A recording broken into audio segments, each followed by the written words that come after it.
아침 묵상에 오신 여러분들을 환영하고 축복합니다. 특별히 오늘은 이번 한 주의 첫날이죠. 또 이렇게 첫날을 하나님과 첫 시간 하나님께 드릴 수 있게 허락하신 하나님께 감사드리고, 이렇게 첫 시간을 드렸을 때 하나님께서 이번 한 주간도 우리의 인생을 지켜줄 줄 믿습니다. 오늘은 바울이 로마에서 전도하다라는 제목을 가지고 사도행전 28장 16절부터 31절까지 말씀을 같이 한번 살펴봤으면 좋겠습니다. 먼저 우리 16절부터 17절까지 말씀 같이 한번 읽어볼까요?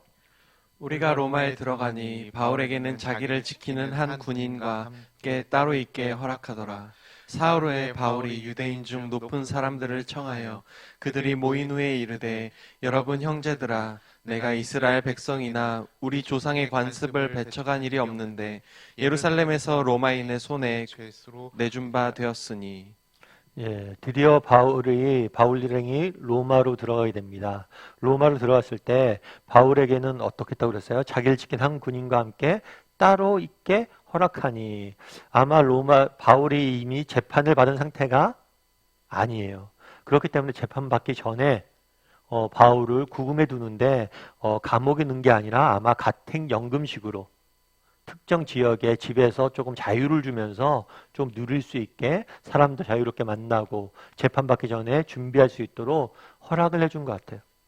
그랬을 때 바울이 뭘 했냐면 유대인의 지도자들을 불렀습니다. 유대인들의 지도자를 불러서 먼저 오해가 없도록 자기가 왜 이곳에 왔는지, 그리고 지금 어떤 재판을 받고 있는지에 대해서 쭉 설명을 하게 됩니다. 그러자 어떻게 반응을 보였을까요? 우리 21절부터 23절까지 말씀 같이 한번 읽어볼까요? 그들이 이르되, 우리가 유대에서 내게 대한 편지도 받은 일이 없고 또 형제 중 누가 와서 내게 대하여 좋지 못한 것을 전하든지 이야기한 일도 없느니라. 이에 우리가 너의 사상이 어떠한가 듣고자 하니 이 파에 대하여는 어디서든지 반대를 받는 줄 알기 때문이라 하더라. 그들이 날짜를 정하고 그가 유숙하는 집에 많이 오니 바울이 아침부터 저녁까지 강론하여 하나님의 나라를 증언하고 모세의 율법과 선지자의 말을 가지고 예수에 대하여 권하더라. 유대 지도자들에게 자기가 어떻게 와서 이곳에 오게 된지 쭉 설명을 합니다. 그런데 그 당시에 있던 로마에 있던 유대 지도자들이 뭐라고 얘기했냐면, 유대에서 내게 대하여 어떤 편지도 받은 일이 없고 또 누가 와서 좋지 못한 것을 전하는지도 이 얘기한 일이 없다라고 이야기를 해요. 그러니까 바울에 대해 잘못된 소문이 로마에는 퍼져 있지 않았던 것 같아요. 다만 우리가 온 이유는 뭐냐면 너의 사상을 듣기 위해서 왔다라고 이야기합니다. 그러자 그 다음부터 어떻게 했냐면 바울이 그들에게 날짜를 정하게 하고 집에 와서 바울에게 아침부터 저녁까지 강론하여, 이 강론하다는 단어는 성경을 풀어서 해석하다는 거예요. 구약 성경을 가지고 하나님 나라에 대해서 또 예수님에 대해서 증언하는 모습들을 우리는 보게 됩니다. 그래서 바울이 그곳에서 먼저 유대 지도자들에게 하나님의 말씀을 증거한 거죠. 그럼 그 결과 어떤 일이 있었을까요? 24절부터 26절까지 같이 읽어볼까요? 그 말을 믿는 사람도 있고 믿지 아니하는 사람도 있어 서로 맞지 아니하여 흩어질 때에 바울이 한 말로 이르되, 성령이 선지자 이사야를 통하여 너희 조상들에게 말씀하신 것이 옳도다. 일러스되 이 백성에게 가서 말하기를, 너희가 듣기는 들어도 도무지 깨닫지 못하며 보기는 보아도 도무지 알지 못하는도다. 네, 그 말을 듣고 뭐라고 그랬어요? 믿는 사람도 있고 믿지 않는 사람도 있었다라고 이야기합니다. 참 이 말이 와닿더라고요. 사실 그래요. 우리가 복음을 전합니다. 그런데 어떤 사람은 믿어요. 어떤 사람은 믿지 않아요. 왜 그럴까요? 결국에 복음이 문제가 아니에요. 그 사람들의 마음밭이. 정말 똑같은 이야기를 듣고 어떤 사람들 믿고 어떤 사람 안 믿어요. 이 복음이 잘못됐다면 모두 안 믿어야겠죠. 그런데 정말 복음이 잘못된 것이 아니라 이 복음을 받아들이는 마음이 문제인 거예요. 그래서 어떤 사람은 믿게 되고 안 믿게 되고, 이건 단순히 바울 때만이 아니에요. 지금도 마찬가지예요. 똑같은 복음을 전하는데 어떤 사람은 믿고 어떤 사람은 받아들이지 않는 거예요. 참 이게 신비고 또 은혜인 거죠. 그래서 우리가 믿어지는 게 은혜인 거예요. 그런데 또 이것은 복음이 전했을 때 이런 개개인의 차이이기도 하지만 우리도 마찬가지로, 우리도 살다 보면 그렇죠. 어떤 말씀이 어떤 때는 굉장히 뜨겁게 다가옵니다. 정말 막 너무 가슴속에 울림이 있어요. 정말 은혜 받았죠, 말씀. 근데 어떤 때는 이 말씀을 들어도 별로 감흥이 없어요. 그 말씀의 능력을 못 받겠어요. 믿어지지 않을 때도 있어요. 우리도 마찬가지예요. 그날의 말씀을 전했을 때 어떤 사람 믿고 어떤 사람 믿지 않았어요. 마찬가지로 우리도 믿은 다음에도 정말 말씀을 매일매일 접하고 듣고 그러지만 때로는 이 말씀이 우리 가운데 은혜로 임할 때도 있지만 또 어떨 때는 그런 은혜가 내게 안 임할 때도 있습니다. 그럼 정말 중요한 게 뭘까요?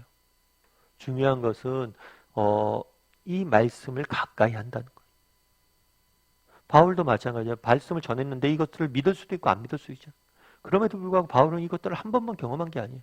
항상 그랬어요. 그럼에도 불구하고 계속해서 뭘 해요? 말씀을 전하죠. 왜요? 이렇게 말씀을 전하다 보면 언젠간 믿게 될 거라는 확신이 있었기 때문에. 우리도 마찬가지예요. 때는 어떤 날은 말씀에 은혜가 있을 때가 있습니다. 또 어떤 날은 말씀에 은혜가 없을 때가 있어요. 신앙생활 하다 보면 늘 좋은 날만 있지 않아요. 어떨 때는 영적으로 충만한 때가 있어요. 또 어떨 때는 충만하지 않은 때가 있어요. 그런데도 우리가 중요한 그런 키는 뭐냐? 그럼에도 불구하고 한결같이 말씀이 전해지는 것. 한결같이 말씀을 가까이 하고 정말 때로는 믿겨지지 않고 때로는 은혜가 말랐다 할지라도 말씀을 가까이 하는 것. 그러다 보면 뭐예요? 그 말씀이 우리를 지키고 붙잡아 줄 거예요. 그 말씀이 우리를 지켜줄 거예요. 그래서 우리가 이 땅을 살면서 정말 늘 하나님 말씀 가까이 했으면 좋겠어요. 늘 하나님을 가까이 하려고 그랬으면 좋겠어요. 그럼 때로는 은혜가 있을 날들도 있고 때로는 은혜가 없는 날들도 있어요. 하지만 꾸준히 가까이 하다 보면 결국 우리의 삶 가운데 은혜가 넘쳐날 거예요. 그 다음에 우리 30절과 31절 말씀을 같이 한번 읽어볼까요? 바울이 온 이태를 자기 셋집에 머물면서 자기에게 오는 사람을 다 영접하고 하나님의 나라를 전파하며 주 예수 그리스도에 관한 모든 것을 담대하게 거침없이 가르치더라. 바울이 로마에서 2년 동안 가택연금 상태에 있었던 것 같아요. 아마도 재판이 진행되지 않은 상태였겠죠. 그래서 그곳에 있으면서 그곳에서 어떻게 했어요? 셋집에 머물면서 자기에게 오는 사람들을 다 영접하고 오는 모든 사람들을 영접했어요. 그리고 뭘 했어요? 하나님 나라를 전파하니. 정말 그 사람에게 바울에게 와서 복음을 듣길 원하는 사람들에게는 누구에게나 예외 없이 다 복음을 전했다. 그것이 이방인이든 유대인이든 상관없이 복음을 전했다라고 이야기를 합니다. 그러면서 오늘 사도행전 28장은 마감을 하게 돼요. 사실 사도행전이 그렇잖아요. 사도행전이 원래는 사도행전이라고 우리가 부르는 게 사도들의 이야기예요. 그런데 재밌는 것은 뭐냐면 사도행전이라는 게 사도들의 이야기인데 이 사도들의 이야기가 어떤 사도에 대해서 그러니까 모든 사도에 대해서 기록하고 있지 않고 한 사도에 대해서 전부 다 모든 여정들을 기록하고 있지 않아요. 그래서 사도행전을 읽다 보면 목사님 베드로는 어떻게 된 거예요? 그리고 바울은 결국엔 어떻게 된 거예요? 이런 거에 대해서 기록하고 있잖아요. 그럼 왜 사도들의 이야기인데 전부 다 기록해 놓지 않냐는 거예요. 사도행전은 사도들의 이야기지만 사도행전이 말하고자 하는 건 따로 있어요. 그건 뭐라고 우리가 배웠죠? 사도행전 1장 8절이에요. 너희에게 성령이 임하시면 너희가 예루살렘과 온 유대와 사마리아와 땅끝까지 이르러 내 증인이 될 것이다. 이 말씀을 기록해 놓은 게 사도행전.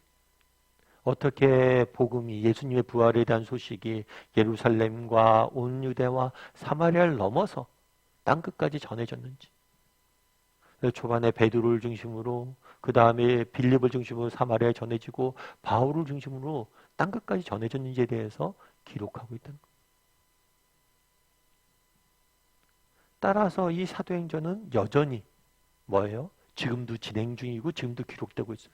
왜요? 아직 땅끝까지 전해지지 않았으니까. 그래서 이 사도행전은 미완의 행전이라고도 불립니다. 그럼 누가 완성을 해야 돼요? 그거는 우리가 완성을 해야 된다고. 우리가 우리의 삶의 현장에서 우리가 서 있는 곳에서 정말 복음을 증거했을 때 그래서 정말 언젠가 뭐가 되는 거예요?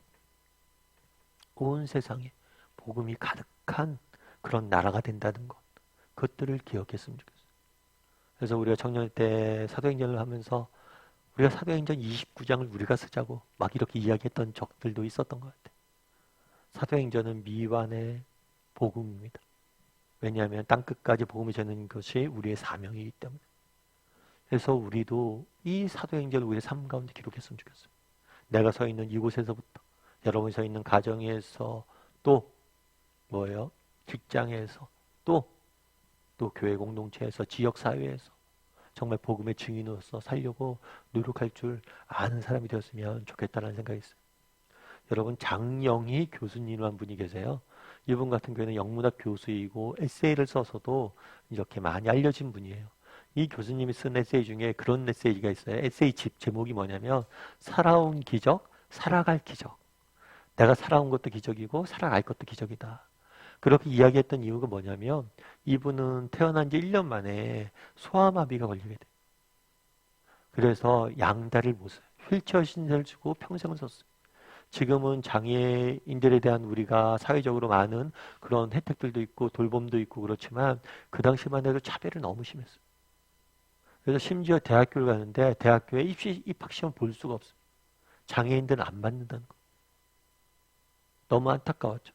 그래서 이 장혜유 교수님 아버님이 서강대학교 영문학에 있는 신부님에게 교수님이신 신부님에게 부탁을 했대요. 우리 아이가 여차여차하다.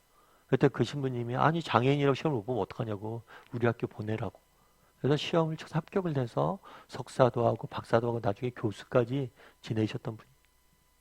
근데 그분이 그런 이야기를 하더라고요. 자기가 그런 여러 가지 어려움들 있잖아요. 살아온 기적, 살아갈 기적. 이 어려움들이 있었는데 어떻게 이겨낼 수 있었습니까? 근데 여러 가지 이유가 있었는데 근거가 있었는데 그 중에 한 가지 뭐였냐면 어렸을 때 기억 때문이었대요. 어렸을 때 어떤 기억이 있었습니까? 했을 때 어렸을 때 막 장애인이 그러다 보니까 친구들한테 왕따 당하고 놀아주지 않았대. 친구들이 놀아주지도 않고 때로는 놀림도 받고 그러니까 너무 슬퍼서 이렇게 주눅 들어 있는데 지나가는 엿장사가 엿을 하나 주면서 그런 얘기를 했대요. 괜찮아. 괜찮아. 힘내. 그 얘기를 했대. 근데 그 괜찮아 라는 이 단어가 너무 자신에게 와닿았대. 그래서 그 다음에 어려운 일이거나 힘든 일이 있을 때마다 늘 자기한테 얘기했대요. 괜찮아. 괜찮아. 오늘 마지막 복음은 어떻게 끝납니까? 어떻게 끝나? 열린 결말이에요. 사도행전은 우리가 써가야 돼요. 그런데 사도행전에 등장했던 사람들의 모습 속에서 우리는 무엇을 발견해요? 바울이 누구였어요? 정말 죄인 중에 괴수라고 스스로 고백하듯이 스데반을 죽였던 사람. 베드로가 누구였어요? 예수님이 십자가에 못 박힌 날 도망갔던 사람. 그들 역시 다 실패하고 넘어졌어요. 그럴 때마다 하나님이 찾아와서 뭐라고 말씀해 주세요? 괜찮아. 우리도 마찬가지예요. 어쩌면 목사님 내가 이걸 우리가 완성하자 하는데 저 같은 사람이 어떻게 합니까? 괜찮아. 우리가 때로는 실패하고 넘어지고 그럴 수 있어요. 그런데 괜찮아 스스로에게 말할 수 있다면 우리는 다시 이겨낼 수 있고 나아갈 수 있는 거예요. 그래서 정말 우리가 서 있는 삶의 현장에서 가정에서 직장에서 또 공동체에서 여러분 괜찮습니다. 다시 일어나서 다시 한번 복음의 증인으로 살려고 노력할 줄 아는 저와 여러분이 되기를 주님의 이름으로 소원합니다. 우리 함께 기도했으면 좋겠는데요. 기도하실 때 오늘 말씀 기억하면서 기도했으면 좋겠습니다. 무엇보다도 우리가 지난 몇 달 동안 사도행전에 대해서 배웠습니다. 정말 그동안 사도행전을 배우게 하신 하나님께 감사드리고 정말 이제 사도행전에 미완의 복음으로 행전으로 마무리돼요. 그 미완의 복음을 우리가 채워가게 해달라고, 미완의 행전을 우리가 써가게 해달라고. 그래서 내가 삶의 현장 속에서 정말 가정에서 직장에서 일터에서 복음의 증인으로서 살아가는 사람들이 되게 해달라고 기도했으면 좋겠습니다. 또한 기도하실 때 참 이것이 쉽지는 않습니다. 실수하고 넘어질 때가 너무 많아요.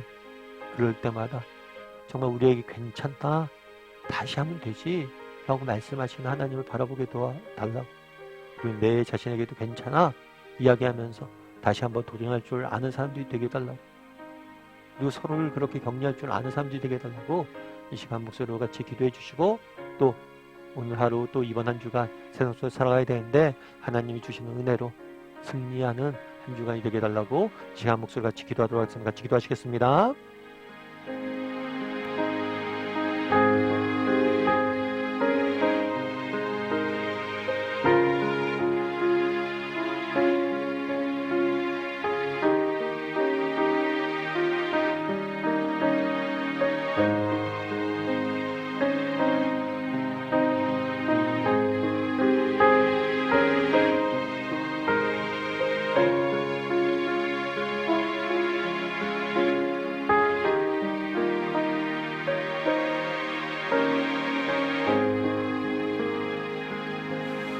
사랑의 하나님, 정말 그동안 사도행전을 함께 묵상하고 나눌 수 있게 허락해 주심을 감사드립니다. 그동안 묵상했던 내용들이, 정말 우리가 배웠던 것들이 정말 우리의 삶의 영혼의 양식이 되어서 우리 인생을 지키고 우리 인생을 보호하고 정말 그 말씀이 우리 인생을 인도하실 줄 믿습니다. 정말 그동안 사도행전에 대해서 배우게 허락하신 하나님께 감사드리고 배운 대로 또한 삶 가운데 살아갈 수 있는 우리 모두가 될 수 있도록 주여 은혜를 더하여 주시옵소서. 무엇보다도 사도행전이 미완성으로 끝나는 모습들을 보게 됩니다. 정말 우리에게 땅끝까지 복음의 증인이 되라는 사명이 있음을 우리가 압니다. 정말 내가 서 있는 이 자리에서 정말 믿음의 복음의 증인이 될 수 있도록 도와주시옵소서. 물론 때로는 이것이 쉽지가 않습니다. 때로는 넘어지고 실수할 때가 있습니다. 그럴 때라도 괜찮아, 다시 일어서면 되지 라고 말씀하시는 하나님의 음성을 듣게 도와주시고 정말 우리 스스로에게 괜찮아 격려하며 서로에게 격려하며 끝까지 복음을 증거할 수 있는, 복음의 증인으로 살아갈 수 있는 우리 모두가 될 수 있도록 주여 은혜를 더하여 주시옵소서. 아버지 하나님, 이 원한 주한 또 세상 속에 살아가야 됩니다. 하나님이 지켜주셔야 되겠습니다. 넘어지고 실수할 때마다 괜찮아 라고 일으켜 세워주시고 우리를 인도하여 주시고 우리가 하여금 승리할 수 있도록 붙잡아 주시옵소서. 오늘 하루도 하나님께서 우리와 함께 주님 싸우며 모든 말씀 예수님의 이름으로 기도드리옵나이다. 아멘.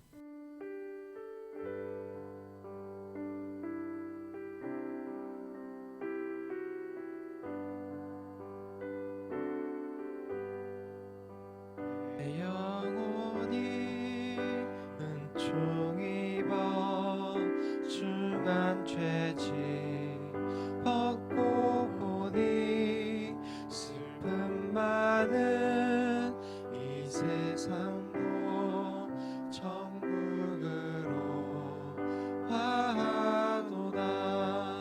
할렐루야 찬양하세